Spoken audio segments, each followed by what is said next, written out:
Me revoici pour la constante de Planck. On va voir. D'abord, effaçons le tableau qu'on voit ici. Effaçons-le, parce que là maintenant, on a fini le chapitre 1 qui consistait à parler des spectres de l'hydrogène. Maintenant, on va parler de la constante de Planck, qui vraiment, là, on commence à rentrer dans le vif on commence à rentrer dans le chapitre de la physique quantique. Là, on est encore dans l'origine. Mais là, voilà. Ça c'est l'apéro, on va dire. Là, ce qu'on va voir, c'est le dîner. Parce que là, croyons, là, ce qu'on va voir, c'est, on va dire, c'est un peu, enfin, c'est pas le dîner, c'est un peu le riz que tu commences à manger, le poulet, tu laisses à la fin pour vraiment savourer voilà, le dîner, quoi. Et le poulet, ce sera au moment où on parlait de ondes et particules. Pour l'instant, là, on mange un peu le riz et tout, tu vois. On commence à manger le repas. Et là, on va parler de quoi? On va parler de la constante de Planck, parce qu'elle va jouer un rôle important. Ça va faire intervenir Einstein et l'effet photoélectrique, et aussi faire intervenir Young et son expérience qui montre que la lumière est une onde. On va aussi que la lumière est une particule dans cette vidéo-là. Allez, on y va. Du coup, voilà, ok. Du coup, on va- j'explique le principe. C'est, je lis mon cours, là, je suis en blocus, ça veut dire que là, je relis mon cours, on va dire, je relis le cours et je recomprends le cours et je explique quand je comprends quelque chose et tout. Du coup, c'est parti. Bon, en temps normal, en 2 heures, on finit le chapitre, mais là, il y a quatre parties à voir, et là, on a pris 40 minutes pour le premier, malheureusement. J'aime bien blablater, mais bon. J'espère que j'ai le temps, parce que sinon, bah oui, parce que mon temps est limité, parce que sinon, la tâche sera incomplète en 2 heures. Bref, on y va. La théorie quantique de la constante célèbre qui lui est attrait. La théorie quantique et la constante célèbre qui lui est attachée doivent leur origine à des tentatives d'interprétation du spectre électromagnétique régnant au sein d'un enceinte macroscopique fermée à l'équilibre thermodynamique à une température donnée. Ce système est généralement appelé corps noir, mais cette appellation est particulièrement trompeuse. L'atmosphère du Soleil était elle-même bien décrite comme un corps noir.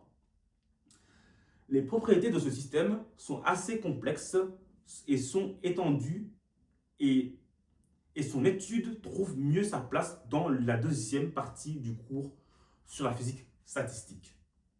Vers la fin de l'année 1900, Max Planck a trouvé une formule empirique qui permet d'expliquer les propriétés d'un corps noir. Ok, pour l'instant, qu'est-ce qu'on a appris? En gros, à l'époque de Max Planck, on essayait de comprendre un peu comment se comportait un corps noir. Pour l'instant, on dit qu'un corps noir, c'est quoi? C'est. Attends.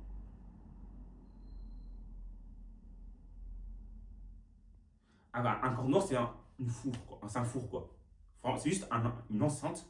C'est une pièce fermée. Attendez. Pour ça, c'est juste une enceinte. À l'intérieur, un équilibre thermodynamique.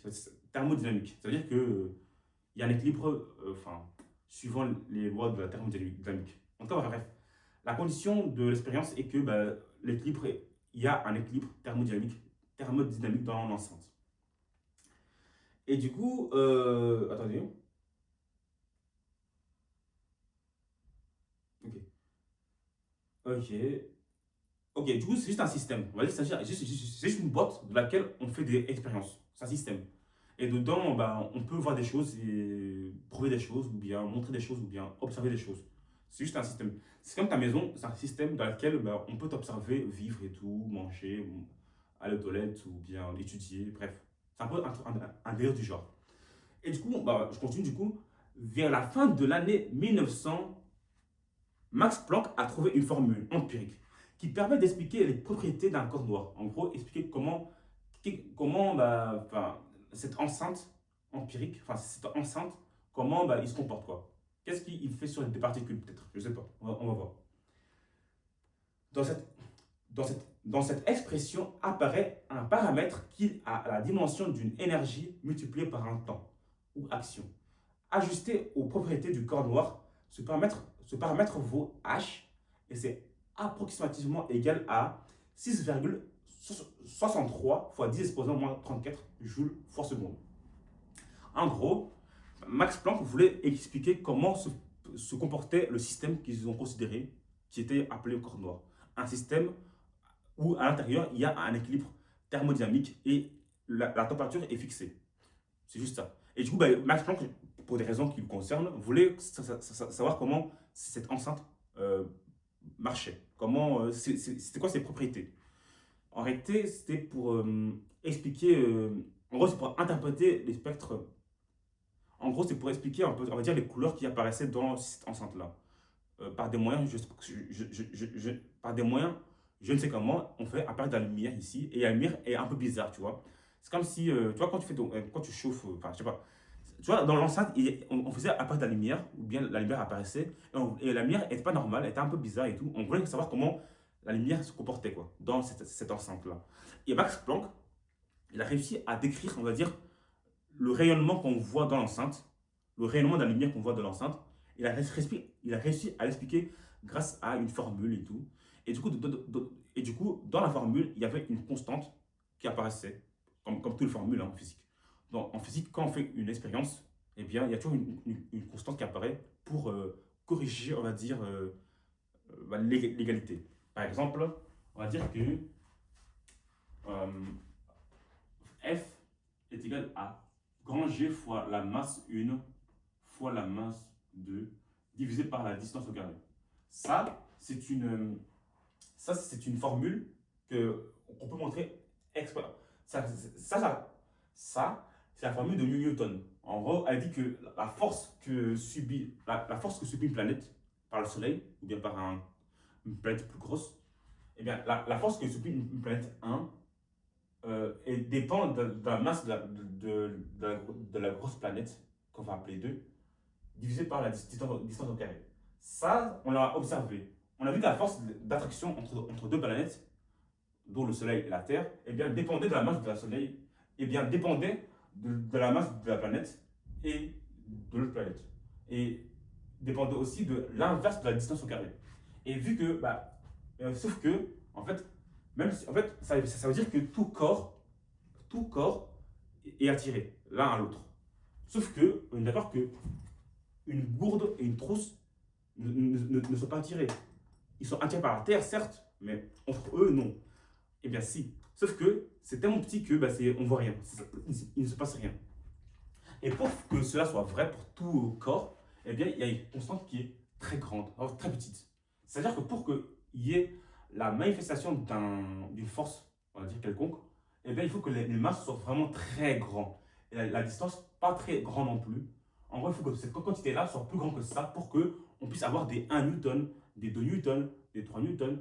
Et du coup, la constante ici est de l'ordre de 10 exposant moins 37, un truc du genre, je ne sais plus. Mais voilà, pour que la force soit, on va dire, pas négligeable, il faut que ça fois ça sur ça soit en plus grand que ça. Ainsi, on peut avoir 1 Newton, 2 Newton, 20 Newton, 10 Newton, comme la force, le poids de la Terre, le poids d'un objet, le poids d'un objet sur la Terre. Enfin bref. En gros, non, la constante de gravité. Quoi. Bref, en tout cas, voilà. Du coup, c'est un peu ça l'utilité de formule, c'est, on va dire, on observe, on va dire, une dépendance de cette. Quand on fait une expérience, on observe une dépendance de certains paramètres, certaines variables. Ici, on a vu que la force qui attirait deux planètes dépendait de la masse des deux, dépendait de la masse des deux planètes et dépendait aussi de l'inverse de leur distance au carré. Ça, on l'a observé et on va dire pour généraliser ça et pour faire une formule, il fallait mettre une constante pour corriger ce qu'on voyait de la vraie vie. Parce que même si on voit que c'est lié, on a beau faire. On voit que c'est lié. On voit qu'au plus la masse augmente et au plus la force est grande. Mais pour quantifier la force comme il faut, comme on le veut de la vraie vie, eh bien, on met une constante pour corriger. Un autre exemple, c'est la force électromagnétique. La force électromagnétique, on va dire, c'est quoi? C'est. Non, non, la force électrostatique, la force que l'électron utilise pour attirer un proton, ou bien l'inverse, ou bien la force. Enfin, en tout cas, la force due aux charges, c'est c'est égal à une constante fois la charge du premier charge, la charge du deuxième particule, divisé par la distance au carré. En gros, comment ça s'appelle? Coulomb a fait une expérience. Il a pris deux charges, ok, et a vu que ça s'attirait. Et a réussi à mesurer la force d'attraction. Ok. Et elle a vu qu'au plus la charge, leurs deux charges par particule, au plus elle est grande, leur charge, au plus bah, la force est grande. Ok. Et au plus ils sont rapprochés, au plus la force est grande. Parce que si ça augmente, eh bien tout ça, si la distance diminue, tout ça augmente. Car il est au dénominateur. Et du coup, il a vu que la force entre deux charges dépend de leur charge à chacune et aussi dépend inversement de leur distance. Et ça veut dire que, bah voilà, ça c'est ce qu'il a vu. Et c'est vrai. Fais ça pour toutes les charges et tu vois que c'est vrai. Sauf que, bah, si tu prends la charge comme ça et tu multiplies par leur distance, tu n'obtiens pas la force que tu es censé avoir. De la vraie vie, tu obtiens une autre force, enfin une force plus grande ou bien plus petite. Pour corriger ça, eh bien, on met une constante. Parce que, en fait, si ça c'est vrai, si la force entre les charges dépendait seulement que de ça, ça et ça, eh bien, la différence entre la théorie et la vraie vie, eh bien, c'est juste une constante. Et la constante, c'est ça, quoi, du coup. C'est un peu pour te montrer l'utilité des constantes en physique, c'est pour corriger la théorie, ce qu'on observe, et la vraie vie, ce qu'on mesure. Voilà. Et du coup, voilà. Et du coup, et ben Planck a fait la même chose, et bien, et a réussi à. Enfin, pas réussi, mais genre, a dû mettre une constante pour justifier un peu, pour justifier quelques. Enfin, pour dire que la théorie, elle est vraie, on l'observe, mais pour que les mesures soient exactes, il faut mettre une constante pour que ben, pour que les mesures soient exactes. Et vous allez voir que même si les choses censées influencer le phénomène influencent, eh bien, la constante ne change pas. Bref, encore, voilà. Et du coup, Planck a réussi à faire ça, mais avec. Mais ce que lui, il a trouvé, c'est que. Il a trouvé une constante. Bah, déjà, la formule que Planck a trouvée, on n'en a même pas pour l'instant. On la verra en physique statistique. Pour l'instant, on ne la voit pas. En tout cas, le H est égal à environ à 6, non, non, excusez-moi. C'est 1,63, il me semble. Ils sont, mais. Ils sont où? Voilà. H est approximativement égal à 1,63 fois 10 exposant moins 34 joules fois seconde. Voilà. Bon, l'unité, pourquoi c'est comme ça? Bah, on verra ça dans une autre vidéo. D'ailleurs, tu verras ça en BA1 à l'école polytechnique de Bruxelles. C'est le chapitre sur les. Comment ça s'appelle? Les, les dimensions là. L'analyse dimensionnelle. Là, tu verras pourquoi comment on trouve les unités. Mais voilà, en tout cas, voilà. Du coup, Planck a trouvé cette formule, a trouvé cette valeur constante qui a l'aidé à rendre ce qu'il pouvait observer vrai pour les mesures. En mode, ça permettait aux mesures de correspondre aux choses observées. Ok, du coup, voilà. Moi, bon, je pense que tu as un peu compris un peu l'idée, mais bon, là, j'ai pas le temps de vraiment détailler et de donner des exemples. Parce qu'il y a aussi il y a aussi une autre manière de voir cela. Mais c'est pas grave, là, j'ai pas le temps. Du coup, voilà. Du coup, bah, voilà. Et puis, on dit quoi? On dit que cette constante physique universelle, appelée constante de Planck, joue un rôle central en physique quantique. Elle est tellement importante que depuis 2019, et récemment, on est en 2026 pour l'instant, on lui a attribué une valeur exacte. On lui a attribué une valeur exacte, définitive, fixée à H est égal à, accrochez-vous bien, attendez, 6,62, 60, 70, 15. Ok. 62, c'est quoi? Comme chrono, c'est quoi? 62 c'est. Je sais pas comme chrono, c'est quoi? Ok. 60, c'est quoi? Ok. 70, ok. 15, ok. Waouh. Des chronos qui n'ont rien à voir. Bon, en gros, des chronos qui ne me parlent pas, quoi. Alors, quand je dis chrono, je parle des chiffres. Les chiffres, ils n'ont rien à voir entre eux. Mais on va essayer de créer une histoire pour les retenir. Donc, ici, c'est 1,63. Bah là, le H, ce sera quoi?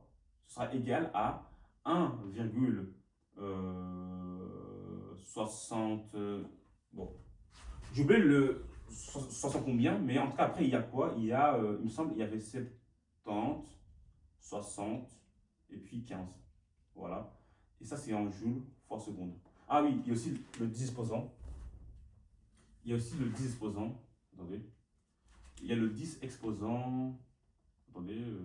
Moins 34 joules fois seconde. Voilà. Et le. Juste ici, je pense que c'est un 0. Hein. Non, non, c'est un 2. Comme j'ai dit, c'est un 2. Ok. D'abord 60. Ok, non, je me suis trompé. Du coup, regardez. C'est à peu près ça, c'est pas ça. C'est 62, 80. Non, waouh. Là, je vais loin. En gros, 62, 60, 70, 15. Voilà. Ça, c'est la constante de Planck. Voilà. Il y a c'est 1,62, 60, 70, 15 fois 10 posant moins 34 joules fois seconde. Ok. Ça, je peux l'effacer parce que c'est pas utile. Voilà, ça c'est important. Voilà. Du coup, je récapitule. À la base, hein, la constante ici, c'était juste une constante random que Planck a utilisée pour expliquer son phénomène de corps noir. Non, son phénomène de rayonnement dans un corps noir, ou bien dans un enceinte ou un système appelé corps noir. Et du coup, bah, on a vu que cette constante apparaissait plusieurs fois, beaucoup de fois, dans plein de phénomènes autres liés aux ondes. Et aussi, du coup, et aussi liés à la physique quantique. Et donc, la constante, vu que la constante apparaissait tellement de fois, eh bien, on a voulu trouver sa valeur exacte, parce qu'elle est devenue importante. Car elle est devenue importante. Elle décrit des choses majeures maintenant. Et du coup, sa valeur exacte, on l'a trouvée et elle vaut ça. Ok. Voilà, et ce qui a permis de définir le kilogramme plus précisément qu'auparavant. Voire table, bon, on s'en fiche de ça. Dans la majorité des calculs, on utilise une autre constante proportionnelle à h, la constante réduite de Planck. Ok. En gros, cette fameuse constante a aussi été utile pour définir c'est quoi un kilogramme. Il faut savoir que jusqu'à cette époque-là, eh bien, pour définir le kilogramme, on avait un objet, enfin une brique qui pesait 1 kilogramme. Et du coup, pour mesurer les autres objets, on se référenciait à cet objet-là qui voulait 1 kilogramme. Du coup, 1 kilogramme, on va dire que c'était arbitraire. On a dit que cet objet, il va peser 1 kilogramme. Et dans ce cas, tous les autres objets ils vont peser soit la moitié, soit le double, soit une fraction de ce kilogramme. Et du coup, bah voilà. Voilà. Sauf que bah, le bloc en question qui vaut 1 kg, ou bien le bloc où on s'est dit que lui il vaut 1 kg, eh bien il se dégrade au cours du temps. Il se dégrade. Et donc la précision est en jeu. Et du coup, bah, là on s'est dit que pourquoi pas définir le kilogramme avec quelque chose qui ne va jamais vieillir et qui ne va jamais se dégrader, jamais s'abîmer. On utilise ça, une constante qui ne change jamais, et bien on le définit avec ça. Le kilogramme, c'est pas ça, hein, mais juste on va l'utiliser pour définir le kilogramme, avec d'autres constantes aussi qui ne changent pas. Ok, du coup voilà. Et oui, aussi, on a dit que, on a aussi, en pratique, on utilise souvent, en fait, ce qu'on voit souvent, c'est pas le H, hein, c'est le H sur 2pi. Et le H sur 2pi, on l'appelle aussi H bar. Après, je ne sais pas si c'est sur 2pi ou bien fois 2pi. Voilà, sur 2pi. Voilà. Ça, on le voit souvent. Et du coup, on le remplace par H bar. C'est un H qui est barré. Ok. Voilà. Continuons à lire. Du coup, on me dit quoi? Cette constante joue en fait un rôle plus important que H en physique quantique car elle conduit en général à des expressions plus simples. Rien compris. On recommence. Cette constante joue en fait un rôle plus important que H en physique quantique car elle conduit en général à des expressions plus simples. En gros, le H bar est plus important en physique quantique que le H parce qu'en fait, en physique quantique, eh bien, il y a toujours le H sur 2pi qui apparaît. Et du coup, autant mieux mettre H bar à la place de H sur 2pi. Comme ça, notre vie est simple. Et du coup, voilà. Du coup, l'emploi de H fait souvent apparaître un ou plusieurs facteurs de 2π. Ouais, pourquoi j'ai dit ça? Du coup, bah, en gros, le H ici faisait apparaître des 2π partout. Il y avait il y avait des 2π qui sont partout. Ou bien des fractions de 2π qui étaient partout. Et donc, on travaille avec H bar pour dire que, du coup, il y aura un H bar, 2 H bar, 3 H bar, peu importe. Bref. C'est pour éviter de se trimballer les pi avec nous. Du coup, voilà. La constance H est apparue la première à cause de attends. La constance H est apparue la première à cause du rôle historique de l'étude du corps noir. On sait. Néanmoins, nous parlerons souvent de la constante de Planck H sans qu'il y ait risque de confusion puisque la notation permet de la distinguer de H. En gros, tellement que ça paraît plusieurs fois le H sur 2π, on l'appelait H bar, et bien maintenant on dit que H bar c'est la constante de Planck, alors qu'en réalité c'est H. Vu que on sait que H bar est lié à H avec une constante, bah, on appelle H bar comme ça, on appelle ce H bar la constante de Planck, alors qu'en réalité c'est le H qui est la constante de Planck. C'est un peu comme la fréquence. La fréquence en physique c'est quoi? La fréquence c'est F. On peut aussi l'appeler nu. Voilà. Eh bien, en physique, bah, souvent, la fréquence est accompagnée de pi, 2π, 3π, des valeurs en radians. Et donc, on dit que 2π fois la fréquence est égal à ce qu'on appelle oméga. Du coup, ça, c'est la pulsation, mais on l'appelle aussi fréquence parce que, voilà. Il y a tellement que le oméga apparaît beaucoup de fois qu'on s'est dit que, bah, au lieu de dire pulsation, autant me dire fréquence, ce sera plus simple à appeler, tu vois. Fréquence, c'est plus. En fait, fréquence, ça a plus de signification que pulsation. Pulsation, on ne sait pas ce que c'est. Fréquence, on sait ce que c'est. C'est un nombre de choses par unité de temps. C'est un peu un débit, mais temporaire.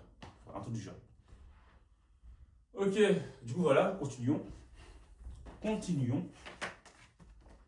Du coup, la découverte de l'importance. Attendez, du coup. La découverte de l'importance de cette constante est due à Albert Einstein. Il a remarqué que cette même constante physique apparaît dans deux types d'expériences. Ok? Complètement. Ok. Du coup, Albert Einstein a remarqué que cette constante de Planck apparaît dans plusieurs phénomènes physiques. Et du coup, bah. Et ces expériences, je relis. Albert Einstein, ok, il a remarqué que cette même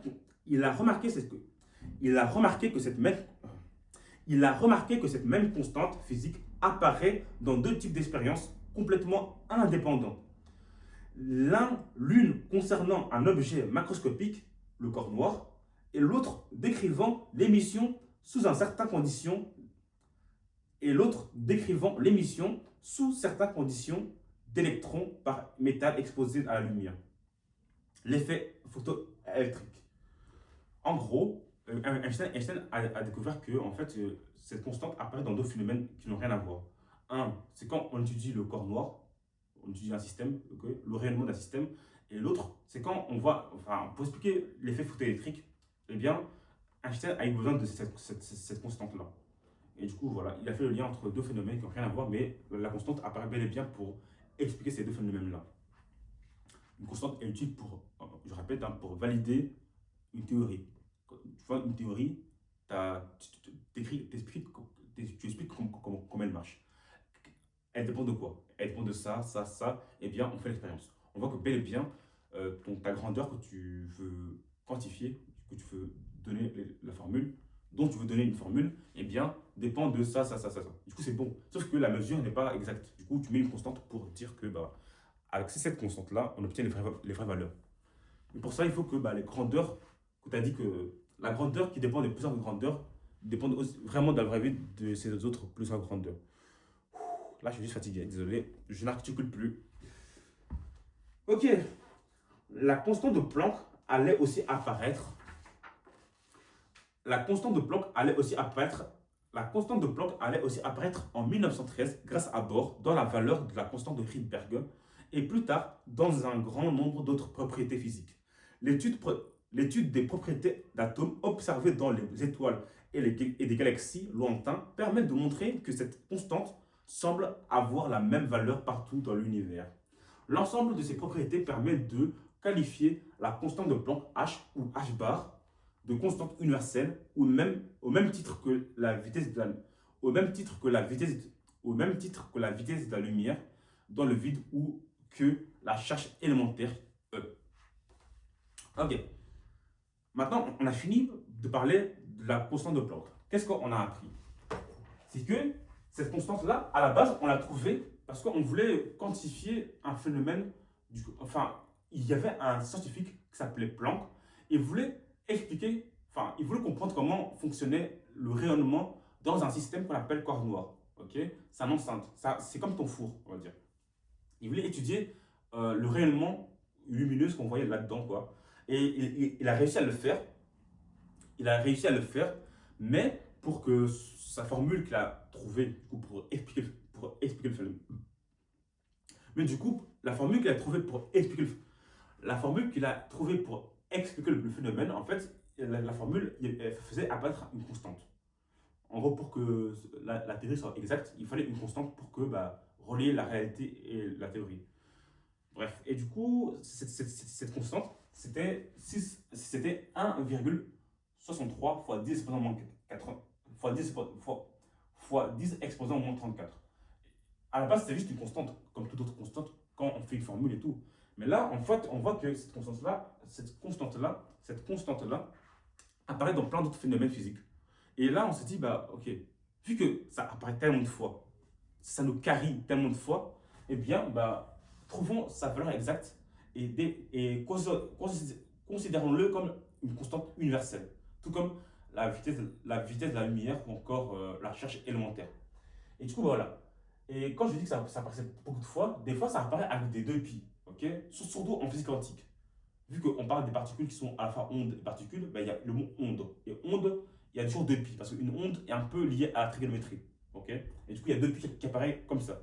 Et du coup, pour simplifier ces écritures avec les radians, les 2π, les 4π, les π sur 2, tout ça, eh bien, on dit que h est égal à. Enfin, on dit que h bar est égal à h sur 2π. En gros, là où il y a du pi, eh bien, ça simplifie avec le h bar. Et on appelle. Et tellement que ce h bar apparaît tellement que le h sur 2π apparaît plein de fois, on appelle aussi le h bar la constante de Planck. Parce que, en fait, il fallait. Bref, c'est une décision qu'ils ont fait. Mais bon. Mais on sait que c'est pas tout à fait vrai parce que c'est juste. C'est égal c'est égal à la constante de Planck, mais divisé par 2π. Et du coup, voilà. Et Einstein, on finira par là. Einstein, lui, il a vu que c'est un peu lui qui a rendu cette constante, on va dire, importante. En tout cas, c'est lui qui a commencé à le rendre important. Il a dit que même le H là, le H qu'on a trouvé le H que Planck a trouvé en fait, pouvait lui aider à expliquer pouvait l'aider à expliquer un autre phénomène.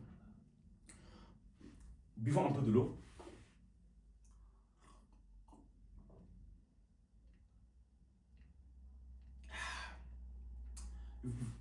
Il faut boire de l'eau. Ok. En gros, Einstein a vu que cette constante de Planck pouvait l'aider à expliquer un autre phénomène qu'on appelait le phénomène effet électronique. Non, effet. Non. Le phénomène s'appelle effet photoélectrique. C'est juste le phénomène c'est quand tu irradies une plaque de métal avec de la lumière. On voit qu'il y a de l'électricité qui apparaît. Enfin, on voit que des électrons sortent du métal. Et bien, ce phénomène-là, Einstein voulait décrire cela avec une formule. Et du coup, par formule, il a eu besoin de cette constante de Planck. Et voilà. Encore une fois, la constante valorisée. Maintenant, on va passer à ce qu'on appelle. Maintenant, on va passer à la partie 3, particules de lumière. On va voir que maintenant, le fait que la lumière est aussi une particule. Accrochez-vous, ça ne va pas être facile.